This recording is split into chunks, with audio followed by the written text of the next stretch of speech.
세월호 선주의 비리 의혹을 수사하고 있는 검찰이 어제 확보한 압수물 분석에 주력하고 있습니다.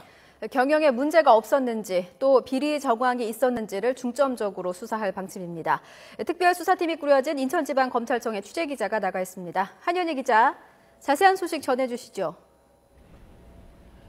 네, 검찰이 어제 수사 착수 사흘 만에 동시다발적이고 대대적인 압수수색에 들어갔습니다. 특별수사팀은 오늘부터는 압수물 분류와 분석 작업에 나섭니다.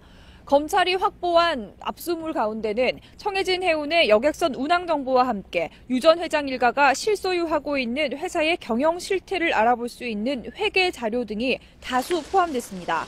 검찰은 이를 토대로 경영상의 부실이 없었는지 살펴볼 계획입니다. 검찰은 이례적으로 종교단체인 기독교복음 침례회, 이른바 구원파의 교회도 압수수색했는데요. 유 전 회장 측이 신도들을 관계회사 임직원으로 영입한 뒤 경영 전반에 깊숙이 개입시켜온 것으로 보고 있습니다. 검찰은 유 씨 일가의 재산 증식 과정에서 이들 종교단체와 연결된 의문점이 있다는 판단입니다. 구원파 측의 자금이 계열사로 유입된 배경이 석연치 않은 데다 계열사 간 내부 거래를 부풀려 자금을 횡령해 거액의 비자금을 조성했을 가능성이 높다고 보고 있습니다. 이미 FIU 금융정보분석원은 유 씨 일가와 회사, 임직원 명의 계좌 가운데 2천만 원 이상의 수상한 거래 내역이 있는 금융계좌 40여 개를 찾아내 검찰에 통보했습니다.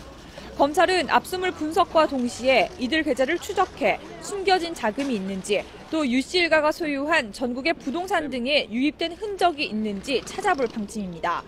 검찰은 또 이런 비자금 의심 계좌와 접대비 사용처 등을 추적해 관계 로비 의혹도 조사하고 있습니다. 청해진 해운이 금감원에 제출한 감사 보고서를 보면 지난해 접대비로만 6천여만 원을 쓴 것으로 나타나는데요. 지난 2001년부터 지난해까지 접대비를 모두 합하면 9억여만 원이나 됩니다. 검찰은 드러난 접대비 외에 다른 자금도 집행됐는지 또 회사 운영뿐만 아니라 단기간에 재산을 증식하는 과정에서 관련 기관과 정치권에 로비를 했을 가능성이 있다고 보고 관련 자료를 금감원 등에서 넘겨받아 수사할 것으로 보입니다.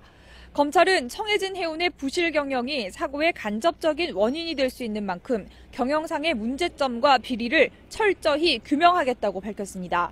또 앞으로 피해자와 유가족들의 소송이 잇따를 경우 유 씨의 배상 책임을 묻기 위해 유 씨 가족에 대한 재산과 은닉재산을 철저히 규명하고 파악해 묶어둘 방침입니다. 검찰은 앞으로 필요시 압수수색과 계좌 추적을 병행할 방침입니다.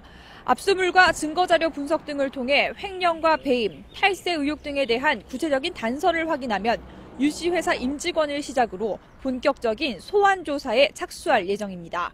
지금까지 인천지방검찰청에서 YTN 한현입니다.